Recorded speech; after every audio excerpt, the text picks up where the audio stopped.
Hello students, welcome on my YouTube channel Burnol science and this is me Gyanu Modi. तो चलिए शुरू करते हैं हम लोग आज का सुहाना सफ़र। और आज का सफ़र है Newton's third law of motion का। यानी आज हम लोग सीखेंगे Newton's third law of motion के 2 पेज, है ना। ये टॉपिक जितना आपको सिंपल लगता है ना उतना सिंपल है नहीं, है ना। आज इसमें भी बहुत सारी पेचीदगियाँ हैं, ठीक है। तो चलिए शुरू करते हैं आज का सुहाना सफ़र और राज पर से पर्दा उठाते हैं। देखिए 80% स्टूडेंट से अगर आप पूछिएगा न्यूटन्स थर्ड लॉ का डेफिनेशन क्या है तो वो क्या बोलते हैं, वो बोलेंगे for every action force there is equal and opposite reaction force. क्या यह मैं ये नहीं कह रहा हूँ कि यह डेफिनेशन गलत है, लेकिन क्या यह डेफिनेशन कंप्लीट है? क्या ये पूर्ण एक डेफिनेशन कह सकते हैं हम? तो आंसर है नहीं। इसको पूर्ण डेफिनेशन नहीं कहेंगे। ऐसा बवंडर मत पाल लेना मन में कि ये कंप्लीट डेफिनेशन हो गया। इसके आगे भी कहानी है। ये सॉरी ये ये डेफिनेशन जो है ना, ये कंप्लीट डेफिनेशन नहीं है। तो इसके आगे की कहानी क्या है? इसके आगे की कहानी है, सुनिए। यानी ये डेफिनेशन कंप्लीट कब होता है? जब आप ये लाइन भी जोड़ते हो। क्या लाइन है? And action force and reaction force act on different bodies, है ना।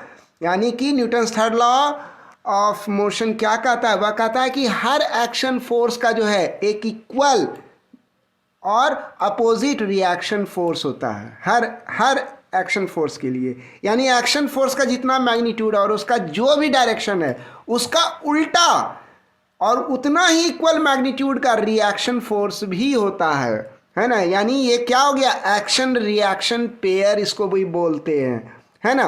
और ये किधर किधर लगते हैं? तो ये कभी भी सेम बॉडी पे नहीं लगते हैं, अलग अलग बॉडी पे लगते हैं। भाई इसको तो एकदम मैं कहता है घोट के पी जाओ।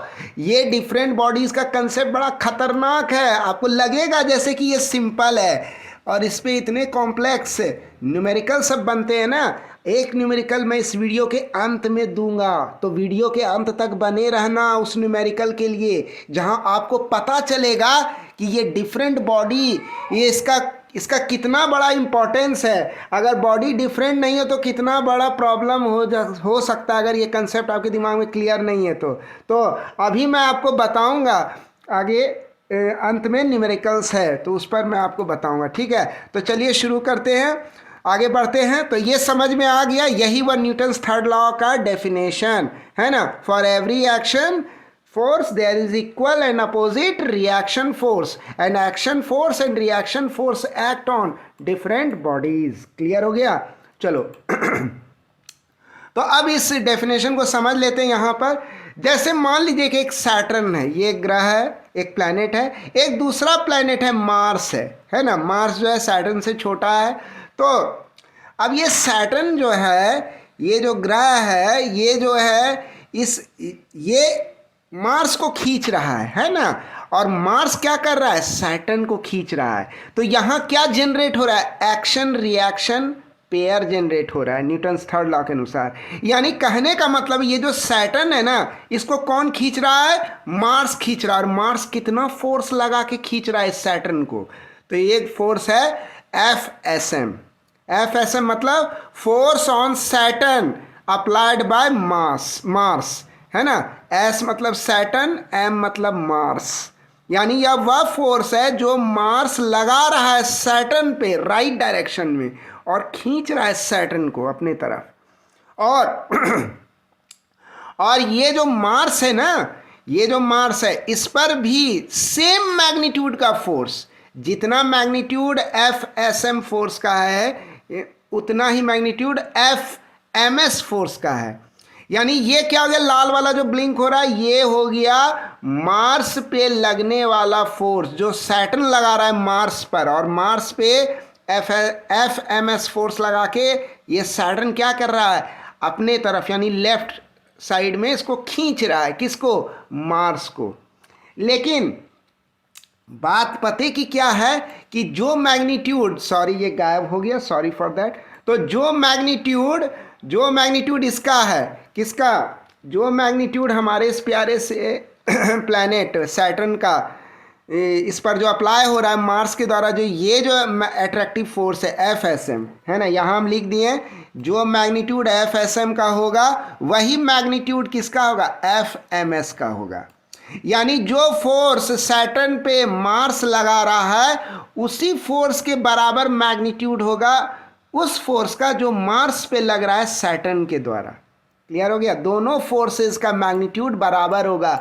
लेकिन लेकिन लेकिन ये जो नेगेटिव साइन है ना, ये बता रहा है कि इन दोनों का डायरेक्शन सेम नहीं होगा। एक अगर पॉजिटिव डायरेक्शन में है तो दूसरा ठीक उसका उल्टा यानी नेगेटिव डायरेक्शन में होगा। अगर हम पॉजिटिव कोऑर्डिनेट राइट डायरेक्शन में मान लें, इधर मान लेते हैं पॉजिटिव कोऑर्डिनेट, तो एफ एस एम क्या है, हमारे पॉजिटिव कोऑर्डिनेट के तरफ है, तो इसके आगे क्या लग गया, प्लस लग गया। और एफ एम एस किधर है, ये हमारे माने गए पॉजिटिव कोऑर्डिनेट के निगेटिव डायरेक्शन में, तो इसके आगे लग गया निगेटिव साइन। बात समझ में आई?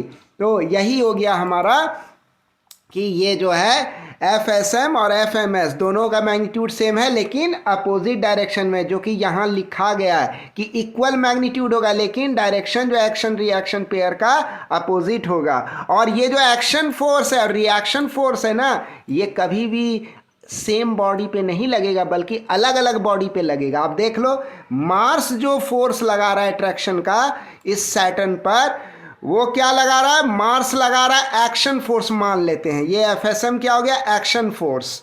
तो ये किस पे लग रहा है, सैटर्न पे लग रहा है, किसके द्वारा, मार्स के द्वारा। और मार्स पर जो लग रहा है रिएक्शन फोर्स किसके द्वारा, इस सैटर्न के द्वारा जो लग रहा है मार्स पर, वो लग रहा है इस मार्स पे लग रहा है। यानी एफ एम एस और एफ एस एम दोनों क्या लग रहा है, सेम बॉडी पे या सेम प्लैनेट पे नहीं लग रहा है बल्कि अलग अलग प्लैनेट पे लग रहा है। यही बात यहाँ कहा गया है। भाई कभी भी न्यूटन्स थर्ड लॉ को सिर्फ इसको कंसिडर कर लिए हैं और ये डिफरेंट बॉडीज़ का कंसेप्ट कंसिडर नहीं कर रहे हैं, ये बहुत बड़ा ब्लंडर है। थर्ड लॉ के साथ पूरा बर्बाद हो जाएगा कंसेप्ट, तबाह कर लोगे। गलती से भी ऐसा मत करना बाबू, ठीक है।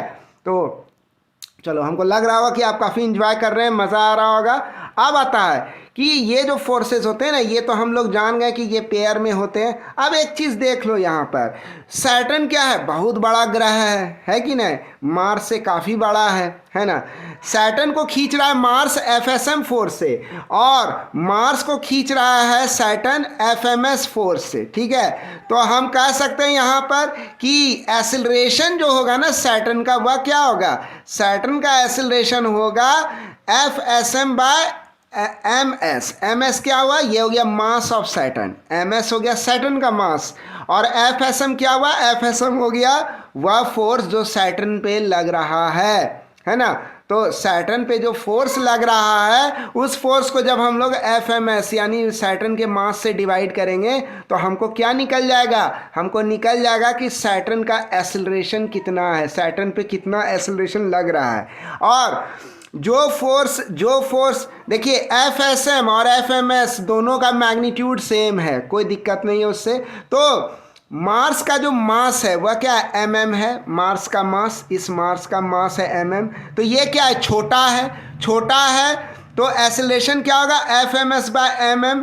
तो ये निकल जाएगा उनको मार्स का एक्सेलरेशन। तो चूंकि हमारा मार्स का जो मास है वह छोटा है तो एक्सेलरेशन हमारा क्या होगा, बड़ा होगा, क्योंकि एफएमएस मैग्नीट्यूड में ये और एफएसएम मैग्नीट्यूड में ये, दोनों तो मैग्नीट्यूड बराबर है। इसका मतलब खाली डिनोमिनेटर घट रहा है यहाँ, तो ये क्या हो रहा है, ये बढ़ जाएगा एक्सेलरेशन। यहाँ डिनोमिनेटर क्या हो रहा है, बढ़ रहा है, बड़ा है डिनोमिनेटर, तो यहाँ एक्सेलरेशन क्या हो जाएगा, छोटा हो जाएगा। यानी इसका मतलब क्या हुआ, जो बॉडी जितना ज़्यादा मास का होगा, भारी होगा, जितना बड़ा होगा, उस पर लगने वाला एक्सेलरेशन उतना ही कम होगा, है ना। और जिसकी मास जितनी कम होगी उस पे लगने वाला एक्सेलरेशन जो है उतना ही ज़्यादा होगा, लेकिन दोनों पे सेम मैग्नीट्यूड का फोर्स लगेगा।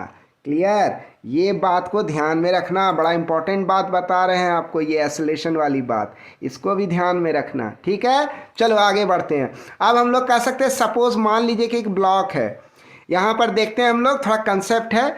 एक ब्लॉक है जो कि हवा में इस तरह से सीलिंग से झूल रहा है, ठीक है, ये अर्थ है, ठीक है। तो अब कोई अगर आपसे पूछ दे कि बताइए कि ये जो डायरेक्शन होता है ना, वेट फोर्स का, ये जो ब्लॉक है इस ब्लॉक का जो वेट फोर्स है इसका डायरेक्शन किधर होगा? 80%, 85% बच्चों से पूछोगे ना, अपने क्लास में पूछ करके देखना कि ये ब्लॉक लटक रहा है तो इसका डायरेक्शन किस तरफ होगा, ये क्वेश्चन पूछना है इस ब्लॉक का। देखो बहुत छोटी छोटी चीज़ें हैं, है ना। आदमी को बड़े पत्थर से चोट नहीं लगती है, छोटी छोटी कंकड़ी जो होती है ना वो पैर में चुभ जाती है और वो जो है सर्वनाश कर देती है, पूरा सत्यानाश करके रख देती है। तो ये सब कंसेप्ट उसी तरह की चीज़ें हैं, छोटी छोटी कंकरी जैसी हैं, है ना। पता भी नहीं चलेगा, पैर में चुभ जाएगा, आपके कंसेप्ट में चुभ जाएगा, आपको पूरा तबाह कर देगा कंसेप्ट को, और एग्ज़ाम में बस वही होगा, लड्डू मिलेगा बहुत बड़ा। तो देखो समझो इसको, क्या कहना चाह रहा हूँ कि ये जो है, ये जो वेट फोर्स है ना, पूछ देगा अगर आपसे कि बताइए डायरेक्शन जो है वेट फोर्स का क्या होगा, इस ब्लॉक का वेट फोर्स का डायरेक्शन क्या होगा। तो मैंने ज़्यादातर बच्चों से क्या पाया है, वो लोग क्या बोलते हैं, इसका डायरेक्शन अर्थ की तरफ होगा, अर्थ सरफेस की तरफ होगा, यही बोलते हैं। लेकिन ये कंसेप्ट क्या है, बिल्कुल ही गलत है। मैं आपको बता रहा हूँ, ऐसे मुर्दा कंसेप्ट के साथ मत जियो, है ना, बर्बाद हो जाओगे। तो ये डायरेक्शन इसका एक्चुअल में क्या होगा, इस वेट फोर्स का, इस ब्लॉक का वेट फोर्स का अर्थ के सरफेस के तरफ नहीं होगा, ये बोलना भी मत, है ना। फिजिक्स पढ़ रहे हो तो फिजिक्स की दुनिया में फिजिक्स के अनुसार साइंस का जो एक्चुअल जो उसका परसेप्शन है उसमें के हिसाब से सोचो। तो इसका जो डायरेक्शन होगा ना, इसका डायरेक्शन किधर होगा, इसका जो वेट फोर्स का जो डायरेक्शन होगा, इस ब्लॉक का जो वेट फोर्स है ना, इसका डायरेक्शन होगा अर्थ के सेंटर के तरफ। आप देख लो, ये ब्लॉक का जो सेंटर है उसको हम किससे जोड़ दिए, अर्थ के सेंटर से। ये जो रेडियल एक्सिस है ना, इसी के अलोंग जो है ना इसका ब्लॉक का डायरेक्शन होगा, यानी ब्लॉक का जो mg वेट फोर्स है ना, इसका डायरेक्शन किस तरफ होगा, अर्थ के सेंटर के तरफ होगा, along this radial line which is connecting the body and the earth centre, है ना। Body centre and the earth centre, इस बॉडी का जो सेंटर है और इस अर्थ का जो सेंटर है, इस दोनों के ये जो सेंटर ऑफ मास है ना, इस बॉडी का जो सेंटर ऑफ मास है और इस अर्थ का जो सेंटर ऑफ मास है, दोनों को जो कनेक्ट कर रहा है ये लाइन, ये रेडियल लाइन, इसी रेडियल लाइन के अलोंग जो है अर्थ के सेंटर के तरफ होगा इस ब्लॉक का वेट फोर्स, है ना। तो ये बात मत बोलना कि अर्थ के सरफेस के तरफ, ये गलत परसेप्शन है। तो एक ऐसी चीज़ सीखे, बहुत ज़रूरी था ये, है ना। तो चलिए, मज़ा आ रहा है, एनिमेशन भी देख रहे हैं। भारत का एकमात्र यूट्यूब चैनल है जो पूरी तरह से डेडिकेटेड है क्लास 11th और 12th का एनिमेटेड फॉर्म में, है ना, पूरा सिलेबस देने के लिए। तो आप ज़रूर इस चैनल को प्रमोट कीजिए, ठीक है। आगे बढ़ते हैं। अब हम लोग देखते हैं, चूंकि ये weight force, downward weight force mg जो है नीचे की तरफ जा रहा है, सेंटर की तरफ, तो ये हम समझ गए। अब आगे बढ़ते हैं। अब आता है फ्री बॉडी डायग्राम। देखिए, कुछ कुछ चीज़ को सीख लेना बहुत ज़रूरी है, पहले उसको समझ लेना ज़रूरी है, तो आगे का सफ़र सुहाना हो जाएगा, है ना। तो फ्री बॉडी डायग्राम क्या कहता है, फ्री बॉडी डायग्राम जो होता है ना, यह वैसा डायग्राम है जिसका इस्तेमाल होता है, किस लिए इस्तेमाल होता है, सभी फोर्सेस को शो करने के लिए जो कि किसी ऑब्जेक्ट पर लग रहे हैं एक गिवन सिचुएशन में। मतलब कि एक खास सिचुएशन में एक ऑब्जेक्ट पर जितनी सारे फोर्सेस लग रहे हैं, तो उन्हीं फोर्सेस को जब हम लोग एक डायग्राम में दिखाते हैं ना, तो इसी डायग्राम को हम लोग क्या बोलते हैं, फ्री बॉडी डायग्राम बोलते हैं। इसको हमेशा याद में रखना, है ना। ये बड़े काम की बात मैंने बताई, आगे आपको काफ़ी काम देगा। आगे के वीडियोस में अब जो है पाला पड़ेगा फ्री बॉडी डायग्राम से हर जगह, ठीक है। तो इसको याद रखना, ये मत चकराना कि फ्री बॉडी डायग्राम किसे कहते हैं। अब आगे बढ़ते हैं। तो देख लो, ये एक टेबल है आपका, अभी कुछ सिखाने जा रहा हूँ, सीखना बड़ा मज़ा आएगा। ये एक टेबल है, इस पर क्या है, एक पीले रंग का ब्लॉक रखा हुआ है, ठीक है। तो कह रहा है, सपोज मान लीजिए थोड़ा देर के लिए, फॉर एन इंस्टेंस आप समझ लीजिए कि ये जो वेट फोर्स है, किसका वेट फोर्स भाई, इस ब्लॉक mg का जो ये वेट फोर्स है, तो ठीक है तो है। तो ये जो mg है, ये देख लो, ये mg, ये वेट फोर्स जो है ब्लॉक का किधर लग रहा है, नीचे के तरफ लग रहा है। ये mg किधर लग रहा है, नीचे के तरफ लग रहा है। तो क्वेश्चन पूछ दिया है कि what is the normal reaction on the block. ये वेट फोर्स ब्लॉक का नीचे के तरफ लग रहा है, और क्वेश्चन क्या पूछा है कि ये नॉर्मल रिएक्शन कितना लग रहा है इस ब्लॉक पर, ठीक है। तो ये नॉर्मल रिएक्शन यानी n हमको पता करना है कितना लग रहा है ना। तो नॉर्मल रिएक्शन जो होता है ना वह ब्लॉक पे कितना होगा, वह यहाँ होगा mg के बराबर होगा, है ना। जितना mg नीचे के तरफ लग रहा है इस ब्लॉक का उतना ही नॉर्मल रिएक्शन उतने ही मैग्नीट्यूड का mg होगा, है ना। तो यहाँ जो कह रहा है कि इज नॉर्मल रिएक्शन, ये जो नॉर्मल रिएक्शन और वेट फोर्स जो है क्या ये दोनों एक्शन रिएक्शन पेयर है। देखिए जितना mg है उतना ही नॉर्मल रिएक्शन ऊपर के तरफ लग रहा है। तो अगर आप किसी से क्वेश्चन पूछ दो कि क्या ये mg और ये नॉर्मल रिएक्शन क्या ये दोनों एक्शन रिएक्शन पेयर कह सकते हैं हम इसको न्यूटन्स थर्ड लॉ के अनुसार, क्या नॉर्मल रिएक्शन और वेट mg एक्शन ये दोनों एक्शन रिएक्शन पेयर हुआ, तो आंसर आएगा नहीं, ये दोनों एक्शन रिएक्शन पेयर नहीं है। क्यों नहीं है समझिए, क्योंकि ये दोनों फोर्सेस जो होते हैं एक्ट कर रहे हैं सेम ब्लॉक पे, है ना। ये दोनों फोर्सेस सेम ब्लॉक पे एक्ट कर रहे हैं इसीलिए नहीं है। अब सेम ब्लॉक पे एक्ट कैसे कर रहे हैं पता चला, आप देखो गौर से, इस ब्लॉक का जो FBD बना है ना, ध्यान से देखो, इस ब्लॉक का हमने क्या बना डाला, इस ब्लॉक का हमने बना डाला FBD। फिर से मैं आपको ये दिखाता हूँ, इसका FBD बना, ये देखो ये FBD अलग कर लिए इसका फ्री बॉडी डायग्राम। यानी कि हम क्या इसमें कंसिडर करेंगे, उन सभी फोर्सेस को कंसिडर करेंगे जो इस ब्लॉक पे लग रहा है। और इस ब्लॉक पे तो दो ही फोर्स लग रहे हैं, इसका अगर FBD में देखें तो एक लग रहा है नॉर्मल रिएक्शन जो इस ब्लॉक पे लग रहा है ऊपर की तरफ। कौन लगा रहा है, ये काला वाला जो नॉर्मल रिएक्शन इस ब्लॉक पे कौन लगा रहा है, ये लगा रहा है ये टेबल, ये ब्लैक कलर का जो टेबल है ये लगा रहा है। और ये जो डाउनवर्ड mg फोर्स है ये कौन लगा रहा है इस ब्लॉक पर, तो ये लगा रहा है अर्थ का सेंटर, वो इसको खींच रहा है ना, अपने अर्थ जो अपने सेंटर के तरफ इस ब्लॉक को खींच रहा है mg, है ना। तो ये दोनों फोर्स किस पे लग रहा है, दोनों तो लग रहा है इस ब्लॉक पर ही। FBD से पता चल गया, इस फ्री बॉडी डायग्राम से पता चल गया। तो क्या नॉर्मल रिएक्शन और mg एक्शन रिएक्शन पेयर हुआ, न्यूटन्स थर्ड लॉ के अनुसार नहीं हुआ। क्योंकि न्यूटन्स थर्ड लॉ क्या बोले थे, to every action there is equal and opposite reaction and action and reaction act on different bodies, है कि नहीं। तो अलग अलग बॉडीज पे लगता है एक्शन और रिएक्शन। एक्शन ये मान लीजिए, हम इसको मान लिए mg को एक्शन मान लिए, तो अगर इसको रिएक्शन मानते हैं तो ये रिएक्शन n जो है ना इसी ब्लॉक पर नहीं लगेगा। इसका मतलब क्या हुआ, n नॉर्मल रिएक्शन और डाउनवर्ड mg ये दोनों जो है एक्शन रिएक्शन पेयर नहीं हुआ न्यूटन्स थर्ड लॉ के अनुसार। ठीक है, बात समझ में आया ये। तो अब एक न्यूमेरिकल हम लोग सॉल्व करते हैं। सपोज मान लीजिए कि वेट फोर्स होता है किसी ब्लॉक का, जो है वह वेट फोर्स क्या है, वह 20 न्यूटन का वेट फोर्स है। सपोज थोड़ा देर के लिए मान लिए, तो ये 20 न्यूटन का वेट फोर्स है इस येलो कलर के ब्लॉक का। अब कह रहा है दो फोर्सेस जो है, एक फोर्स 5 न्यूटन का है और दूसरा फोर्स जो है वह 7 न्यूटन का है। वह ब्लॉक के अपर सरफेस पर जो है कुछ इस तरह से लग रहा है। ये देखिए यहाँ दो फोर्सेस हैं, एक 5 न्यूटन का है, एक 7 न्यूटन का फोर्स है, और ये दोनों अपर ब्लॉक के अपर सरफेस पे लग रहे हैं। और मास जो है ब्लॉक का वह 2 kg है मान लीजिए। तो हमसे क्वेश्चन पूछा गया है कि एक्शन फोर्स जो अप्लाई किया जा रहा है ब्लॉक के द्वारा टेबल पर, वह कितना एक्शन फोर्स ये ब्लॉक, ये जो येलो कलर का जो ब्लॉक है इस ब्लैक कलर के टेबल पर कितना एक्शन फोर्स लगा रहा है। हमको ये चीज़ कैलकुलेट करना है, हमको ये चीज़ कैलकुलेट करना है। तो इसको कैलकुलेट करने के लिए हम क्या करेंगे, मान लिए कि नॉर्मल रिएक्शन जो कि यह ब्लॉक लगा रहा है टेबल पर वह n है। थोड़ा देर के लिए मान लीजिए कि ये ब्लॉक जो है नॉर्मल रिएक्शन जो लगा रहा है, ये जो नॉर्मल रिएक्शन जो है टेबल जो लगा रहा है ब्लॉक के ऊपर ये n है। थोड़ा देर के लिए मान लीजिए इसको, नॉर्मल रिएक्शन को n मान लीजिए।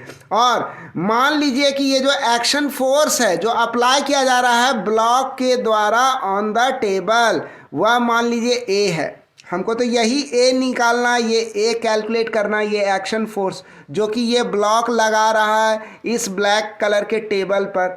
तो अमूमन जो है बच्चे क्या बोलते हैं, उनसे अगर ये सवाल पूछ दो तो वो बोलेंगे कि भाई ब्लॉक का वेट फोर्स है 20 न्यूटन, तो इस टेबल पर एक्शन जो है ये ब्लॉक जो है लगा रहा होगा 20 न्यूटन, जो कि एक गलत आंसर है। ये कंसेप्ट ही गलत है। मैंने बहुत सारे बच्चों को ये भी पाया है, अगर आप उनसे पूछ दो कि ये येलो कलर का ब्लॉक जो है बताओ कितना एक्शन फोर्स लगा रहा है, तो उनको लगता है कि ब्लॉक का जो वेट फोर्स होता है ना वही एक्शन फोर्स होता है। कुछ भी होगा बस ब्लॉक का वेट फोर्स वो चेप देंगे, हो गया, यही हो गया एक्शन फोर्स। यानी इतना 20 न्यूटन वेट फोर्स के बराबर जो है इस टेबल पर ये येलो कलर का ब्लॉक जो है यही 20 न्यूटन का एक्शन फोर्स लगा रहा है। इस तरह से कैलकुलेशन कर लेना मूर्खता है, ये गलती आप कभी मत करना, ठीक है। तो देखो है क्या, मैं एक्चुअल तरीका आपको बताता हूँ। तो ये मान लीजिए कि एक्शन फोर्स, ये जो एक्शन फोर्स है जो कि अप्लाई किया जा रहा है ब्लॉक के द्वारा, किस पर, इस टेबल पर, उस एक्शन फोर्स को हम ए मान लिए, और टेबल जो ब्लॉक पर जो नॉर्मल रिएक्शन लगा रहा है उसको हम क्या मान लिए हैं, उसको एन मान लिए हैं, है ना। तो अब हमको क्या करना है, हमको इस एक्शन फोर्स ए को कैलकुलेट करने के लिए, ये जो ए नीचे के तरफ लग रहा है इसको कैलकुलेट करने के लिए हमें क्या निकालना होगा, सबसे पहले हमें नॉर्मल रिएक्शन का वैल्यू निकालना होगा, तब हमको एक्शन पता चलेगा। इसके लिए हमको क्या करना होगा, इसके लिए हमको सबसे पहले कंसिडर करना होगा पॉजिटिव कोऑर्डिनेट अपवर्ड डायरेक्शन में। आज आपको बता देते हैं ये जो नेट फोर्स इक्वेशन बनता है इसको बनाने से पहले हमें पॉजिटिव कोऑर्डिनेट तय कर लेना चाहिए कि हम ऊपर की तरफ माने हैं, ठीक है। ऐसा करने से आपको बहुत सहूलियत होगी, है ना। एक कल्चर बना लीजिए, एक आदत बना लीजिए आप। मैं आपको अभी ऐसा टेक्निक बताऊंगा जिसके ज़रिए आप कभी भी आपका नेट फोर्स इक्वेशन बनाने में गलती नहीं होगी। अब इसके बाद क्या करना है, इसके बाद हमको FBD कंसिडर करना है इस ब्लॉक का। अभी अभी आपको बता चुके हैं FBD किसको कहते हैं, फ्री बॉडी डायग्राम। तो किसका बनाना है, ब्लॉक का। फ्री बॉडी डायग्राम आप किसी भी ऑब्जेक्ट का बना सकते हैं। तो यहाँ हमको काम करना है ब्लॉक के ऊपर, ये येलो कलर का जो ब्लॉक है तो इसका FBD जो है हम वो बनाएंगे, ठीक है। तो इसका जो FBD बनाएंगे वो कैसा बनेगा, कुछ इस तरह का बनेगा। ये हो गया हमारे ब्लॉक का FBD। यानी FBD में आप गौर से देखो, ध्यानपूर्वक देखो, इसमें वो तमाम फोर्सेस हैं। FBD का क्या डेफिनेशन हम दिए थे, यही ना दिए थे कि किसी भी ऑब्जेक्ट पर वो तमाम फोर्सेस जो एक खास सिचुएशन में लग रहे हैं किसी भी बॉडी पर, उन्हीं को जब हम किसी एक सिंपल डायग्राम से दिखाते हैं उसी डायग्राम को हम लोग क्या बोलते हैं, FBD बोलते हैं। तो यहाँ इस येलो कलर के ब्लॉक पे वो तमाम फोर्सेस जो लग रहे हैं वो हम दिखा रहे हैं। तो ये क्या हो गया हमारा, ये हो गया इस ब्लॉक का, इस येलो कलर ब्लॉक का क्या हो गया, ये हो गया FBD। एक बात ध्यान दीजिएगा, ये जो येलो कलर का ब्लॉक है ना, इसका जो ये जो FBD बना रहे हैं हम लोग, तो ये फ्री बॉडी डायग्राम जो इस ब्लॉक का हम लोग बनाए ना, इसमें आप देख लो ये रेड कलर का ए जो है यानी एक्शन फोर्स कंसिडर नहीं किए। क्यों नहीं कंसिडर किए, उसका कारण क्या है, उसका कारण है कि ये एक्शन फोर्स जो है ना इस ब्लॉक पे नहीं लग रहा है, बल्कि ये ब्लॉक लगा रहा है। किस पर लगा रहा है, इस ब्लैक कलर के टेबल पर ये एक्शन फोर्स लगा रहा है जो हमको कैलकुलेट करना है। फाइनली जो प्रॉब्लम है, एक्चुअल में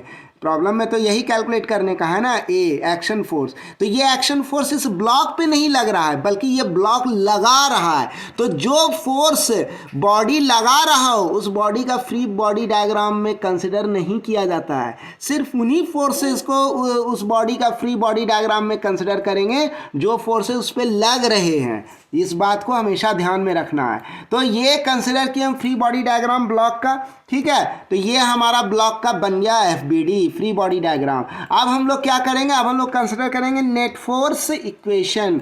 किसके अलोंग, वर्टिकल एक्सिस के अलोंग। ये वाला एक्सिस कहलाता है वर्टिकल एक्सिस, जानते हैं, बच्चा बच्चा जानता है, और ये कहलाता है हॉरिजॉन्टल एक्सिस। तो अभी हमको तमाम फोर्सेस किस एक्सिस के अलोंग लग रहे हैं, वर्टिकल एक्सिस के अलोंग लग रहे हैं। तो वर्टिकल एक्सिस को महत्व देंगे, उसको कंसिडर करेंगे। तो कंसिडर करना है हमको net force equation along vertical.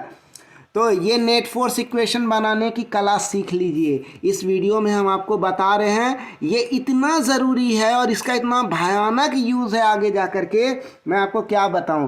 तो पूरा जो ये समझना बहुत ज़रूरी है। तो अब कैसे बनाया जाता है नेट फोर्स इक्वेशन, उसको समझिए। नेट फोर्स इक्वेशन बनाने का तरीका यह है कि फ्री बॉडी डायग्राम पे आप ध्यान दीजिए, और फ्री बॉडी डायग्राम में जितने भी फोर्सेस हैं उन सब को लेफ़्ट साइड में, यानी नेट फोर्स इक्वेशन का लेफ़्ट साइड में जो है ना, आपस में एल्जेब्रिकली जोड़ देना है। आप देखिए ये जो नेट फोर्स इक्वेशन है ना, ये आप जो देख रहे हैं ना, इसी को बोलते हैं नेट फोर्स इक्वेशन। और राइट साइड में क्या रहेगा? राइट साइड में रहेगा उस बॉडी का, जिसका फ्री बॉडी डायग्राम बनाए हैं, उसका मास और उस पर लगने वाला एक्सेलरेशन, ये रहेगा राइट साइड में। इसी पूरे सेटअप को कहा जाता है नेट फोर्स इक्वेशन। इसको न्यूटन सेकेंड लॉ इक्वेशन भी बोला जाता है, ठीक है। तो अब क्या करना है हमको, इसमें दिया है -5। अब आप बोलोगे सर इसमें -5 क्यों दे दिए हो आप तो एल्जेब्रिकली जोड़ रहे हो, तो यहाँ -5, ये माइनस कहाँ से आ गया? बात को समझो। हम देखो एक कल्चर हम बोले थे डेवलप करने के लिए, जब भी नेट फोर्स इक्वेशन बनाओ ना, उसके पहले अपना पॉजिटिव कोऑर्डिनेट तय कर लो ऊपर की तरफ। हम ज़्यादातर ऊपर की तरफ तय करते हैं, आप नीचे भी करके प्रोसीड कर सकते हो, आंसर पे कोई अंतर नहीं आएगा, सेम आंसर आएगा, ठीक है। तो हम कोऑर्डिनेट किधर ऊपर तय किए हैं, ऊपर के तरफ क्या माने हैं? पॉजिटिव कोऑर्डिनेट, ठीक है। तो मेरा जो ये 5 न्यूटन का ये जो फोर्स है, जो इस येलो कलर के ब्लॉक पे लग रहा है, ये किधर लग रहा है? ये तो नीचे की तरफ लग रहा है। और मेरा माना गया या मेरे द्वारा तय किया गया कोऑर्डिनेट किधर लग रहा है? ऊपर की तरफ लग रहा है। तो ये क्या हो जाएगा? इसमें लग जाएगा एक नेगेटिव साइन लग जाएगा। क्यों? क्योंकि मेरे ये जो 5 न्यूटन का फोर्स है ना, मेरे द्वारा तय किए गए पॉजिटिव कोऑर्डिनेट के उल्टा डायरेक्शन में है, तो इसके आगे नेगेटिव लग जाएगा। उसी तरह 7 न्यूटन भी उल्टा डायरेक्शन में, मेरे कोऑर्डिनेट के उल्टा में है, तो ये माइनस हो जाएगा। प्लस हमको कैलकुलेट क्या करना है? पहले नॉर्मल रिएक्शन एन कैलकुलेट करना है, जो ये ब्लैक कलर का टेबल इस येलो कलर के ब्लॉक पे लगा रहा है ऊपर की तरफ, या जो भी है डायरेक्शन, जो भी है, नहीं है, हाँ है। हम यहाँ क्या करेंगे, जिसको निकालना है ना, उसको सिर्फ उसको लिख देते, लेटर को लिख दिया जाता है, उसके आगे कुछ नहीं देना है, उसको ब्रैकेट में बंद कर देना है, हो गया ख़त्म। इसके आगे कोई प्लस माइनस नहीं देना है, इसको ब्रैकेट में बंद कर देना है, क्योंकि यही हमको निकालना है, ठीक है। जिसको निकालना है उसके आगे कोई साइन नहीं देना है, उसको ब्रैकेट में बंद करके छोड़ देना है। प्लस अब और एक और कौन फोर्स बच गया? वह हो गया 20 न्यूटन का। ये क्या? ये वेट फोर्स है इस येलो कलर के ब्लॉक का, जो अर्थ लगा रहा है अपने सेंटर की तरफ। तो ये जो है नीचे की तरफ लग रहा है वर्टिकल के अलॉन्ग, तो इसमें किधर होगा डायरेक्शन? मेरा कोऑर्डिनेट ऊपर की तरफ पॉजिटिव है, तो इसके आगे हम क्या लगा देंगे? माइनस साइन लगा देंगे, ठीक है। अब क्या हुआ? अब ये क्या हुआ? राइट हैंड साइड में नेट फोर्स इक्वेशन का राइट हैंड साइड में क्या रहता है? जिस बॉडी का एफबीडी बनाएं और जिस बॉडी को ध्यान में रख करके जिस बॉडी का नेट फोर्स इक्वेशन बना रहे, उसका मास को लिखिए राइट हैंड साइड में और उससे मल्टीप्लाई कर दीजिए उस बॉडी के एक्सेलरेशन के साथ। तो ये बॉडी क्या है? मेरे इस ब्लैक कलर के टेबल पर स्थिर है, एकदम रेस्ट पे है। तो इस येलो कलर का ब्लॉक का जो एक्सेलरेशन होगा वह क्या हो जाएगा? स्थिर है, रेस्ट पे, तो वह एक्सेलरेशन 0 हो जाएगा। अब ये मेरा जो इक्वेशन खड़ा है, ये इक्वेशन जो तैयार हो गया, इसी को बोलते हैं नेट फोर्स इक्वेशन। यही हुआ इस ब्लैक कलर, इस येलो कलर ब्लॉक का नेट फोर्स इक्वेशन, ठीक है। अब इस इक्वेशन को सॉल्व करेंगे तो क्या निकलेगा? n = +32 Newton. ये नॉर्मल रिएक्शन कितना निकला? +32 न्यूटन निकला। इसका मतलब क्या हुआ? प्लस साइन का मतलब हुआ कि इस नॉर्मल रिएक्शन का डायरेक्शन उधर ही है जिधर हमने पॉजिटिव कोऑर्डिनेट तय किया है। तो हमने पॉजिटिव कोऑर्डिनेट किधर तय किया है? ऊपर की तरफ तय किया है। तो इसके आगे इसीलिए ये जो प्लस है ना, यही बता रहा है कि इसका डायरेक्शन पॉजिटिव कोऑर्डिनेट की तरफ है, ठीक है। अगर ये माइनस आता ना, तब मानते कि ये मेरे माने गए पॉजिटिव कोऑर्डिनेट के उल्टा डायरेक्शन में है, यानी तब इसका डायरेक्शन हम क्या मानते? -32 न्यूटन अगर रहता तब ये मानते कि इसका डायरेक्शन नीचे के तरफ है, नॉर्मल रिएक्शन। लेकिन यहाँ आया पॉजिटिव, यानी नॉर्मल रिएक्शन ऊपर के तरफ है। मैग्नीट्यूड कितना है? वह 32 न्यूटन का मैग्नीट्यूड है, ठीक है। तो ये जो 32 न्यूटन का जो मैग्नीट्यूड है, तो हम आगे कह सकते हैं कि जब नॉर्मल रिएक्शन इस ब्लॉक पे जो लग रहा है, ये जो नॉर्मल रिएक्शन इस ब्लॉक पे लग रहा है, किसके द्वारा? इस टेबल के द्वारा, इस ब्लैक कलर के टेबल के द्वारा जो इस ब्लॉक पे नॉर्मल रिएक्शन लग रहा है 32 न्यूटन का अपवर्ड डायरेक्शन में, ठीक, इधर लग रहा है, अपवर्ड डायरेक्शन में लग रहा है। तब हम कह सकते हैं न्यूटन के थर्ड लॉ के अनुसार, न्यूटन का जो थर्ड लॉ है कि एक्शन फोर्स जो होता है ब्लॉक के द्वारा टेबल पर, ब्लॉक के द्वारा, देखिए ये जो ब्लैक कलर का दिख रहा है नॉर्मल रिएक्शन, ये क्या हुआ? इस ब्लैक कलर का टेबल लगा रहा है इस ब्लॉक के ऊपर, लेकिन ये ब्लॉक भी तो लगाएगा वो होगा एक्शन फोर्स। ये है नॉर्मल रिएक्शन एन, तो ये ब्लॉक पीला कलर का ब्लॉक ये भी तो टेबल पर लगाएगा एक्शन फोर्स, और ये एक्शन फोर्स क्या होगा, या भी मैग्नीट्यूड, इसका भी जो मैग्नीट्यूड होगा ना 32 न्यूटन होगा। गलती से ये मिस्टेक से टाइप हो गया है, ये भी 32 न्यूटन होगा, लेकिन इसका डायरेक्शन किधर होगा, उल्टा होगा, अपोजिट होगा। तो अब क्या हुआ, एक्शन ये हो गया, रिएक्शन ये सॉरी ये हो गया एक्शन, और ये हो गया नॉर्मल रिएक्शन। ठीक है, तो आप देख लो रिएक्शन किस पे लग रहा है, येलो कलर के बॉडी पे, और एक्शन किस पे लग रहा है, इस ब्लैक कलर के टेबल पर। तो दोनों अलग अलग बॉडीज पे लग रहा है एक्शन रिएक्शन। अब हुआ ये हुआ एक्चुअल पेयर हुआ है ना। अगर हम यहाँ कह दें कि ये नॉर्मल रिएक्शन और ये 20 न्यूटन का वेट फोर्स एक्शन रिएक्शन है पेयर, तो ये गलत हो जाएगा, क्योंकि नॉर्मल रिएक्शन और ये 20 न्यूटन का जो वेट फोर्स है दोनों तो सेम बॉडी पे लग रहा है, सेम ब्लॉक पे लग रहा है, तो ये दोनों एक्शन रिएक्शन पेयर नहीं हुआ। कौन हुआ, ये एन और ये ए, ये दोनों हुआ actual action reaction pair Newton third law के अनुसार, जो सही है।